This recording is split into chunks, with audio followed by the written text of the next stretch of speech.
Well, we are closing in on the halfway stages of our first season with Manchester City, and I think things are going really rather well.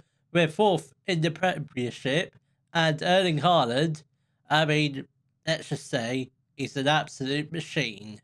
Hello, welcome to Club 4, part 4 of the Globe Explorer. Coming up in today's episode, we've got our Premier League fixture against Arsenal and our Champions League fixture against Porto. So since the last episode, our form has been absolutely superb. Only 2 draws, and they were against Chelsea and Nice in the Champions League, which is going quite well. We're 10th in the table, which a win against Porto will hopefully put us back up into the top 8, which is where we want to finish. Obviously, if we finish in the top 24, that's fine, but I want to finish in the top 8 ideally. But Premier League wise, apart from the draw against Chelsea, it's been absolutely incredible, scoring a lot of goals, which has been absolutely fantastic. So the league table does currently look like this: 14 games played. We do currently sit third in the Premier League,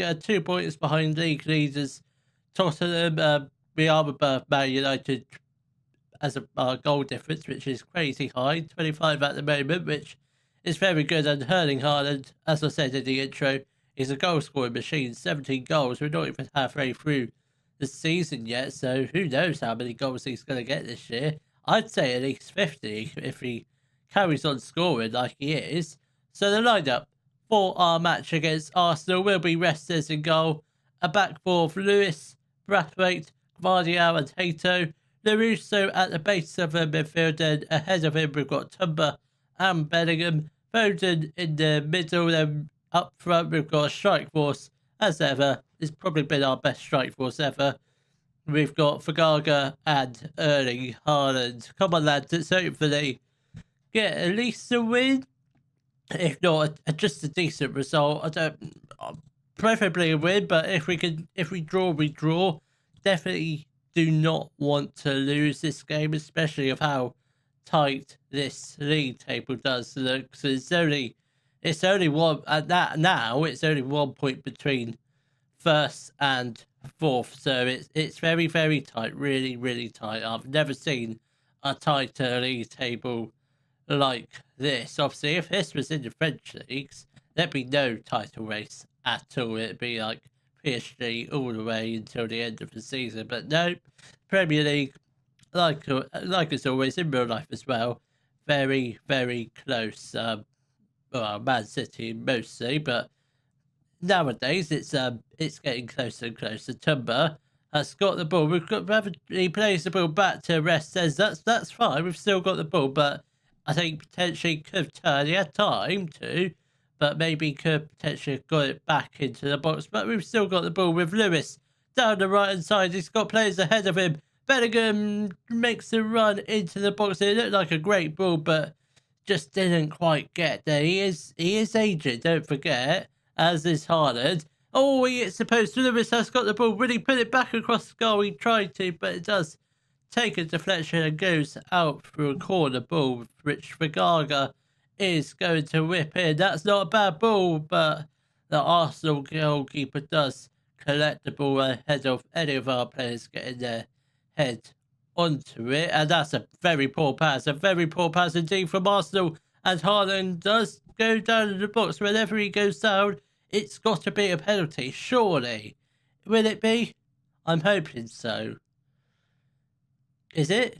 It is a penalty, which Haaland will take. He did miss his last penalty, but hopefully he scores it. Will he? Yes, he does. Bottom left-hand corner. Cool and calm as you like.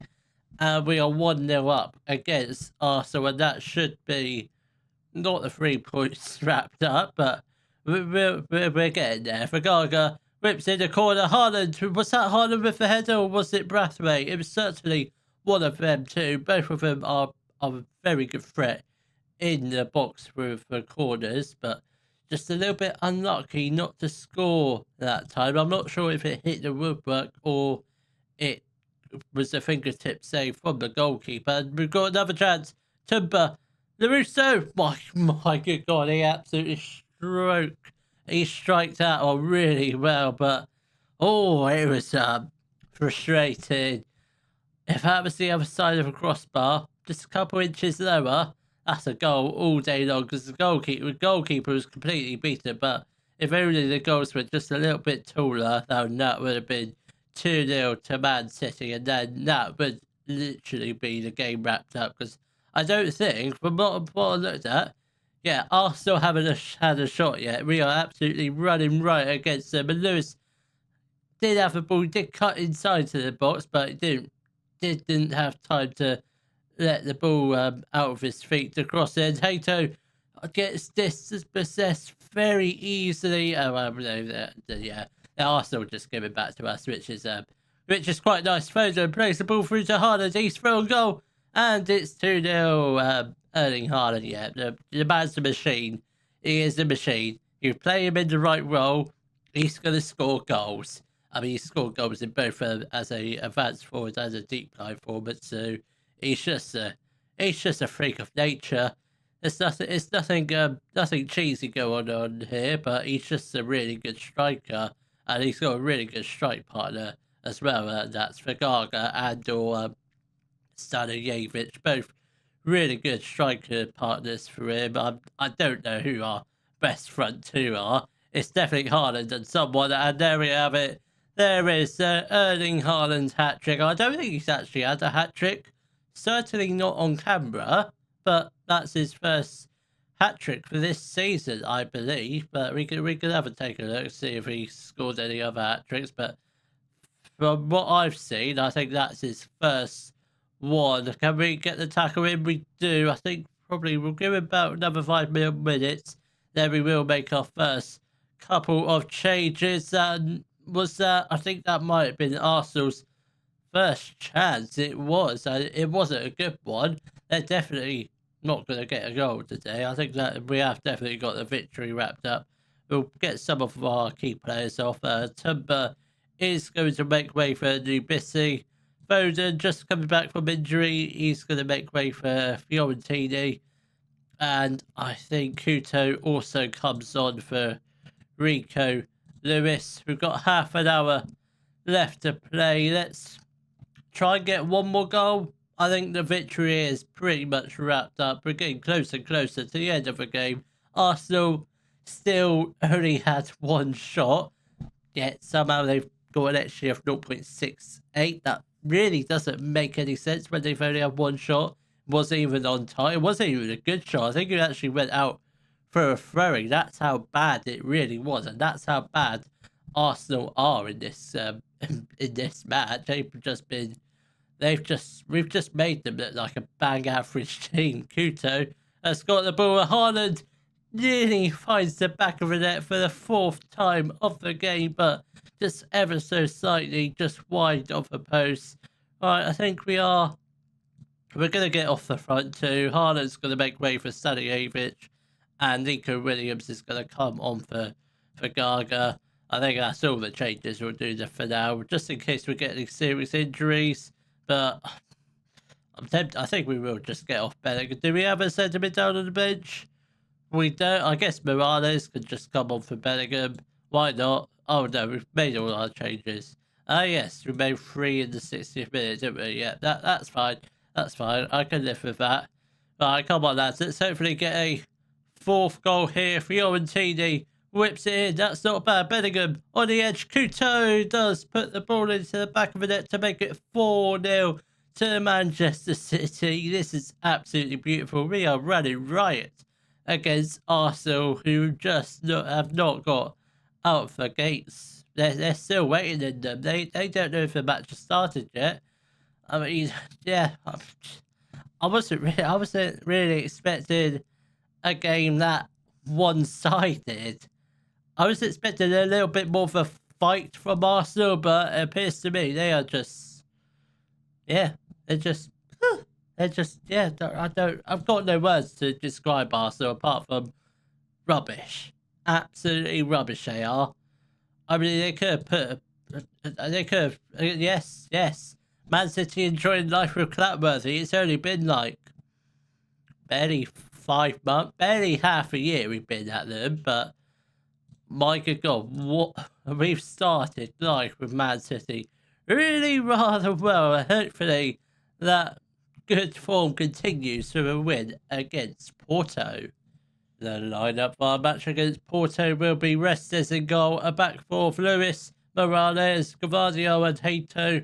Tumba at the base of our midfield. Then ahead of him we've got Bellingham and Hernandez. Foden in the middle. Then we've got Haaland and Stanijevic up front. Come on, lads. Let's hopefully just carry on this winning momentum. It's all we know how to do and draw the occasional game out there, but hopefully should be winning this game fairly comfortably. Porto haven't really had a good start to their Champions League campaign. They do sit currently outside the top 24, so this should be a fairly easy win if all our players are firing, which they are, and Stanijevic has put us 1-0 up inside 30 seconds. That's a really fast start. It shows you how good of how good our strikers really are. Stanijevic barely played in the last game, but when he does play, my good God, he's a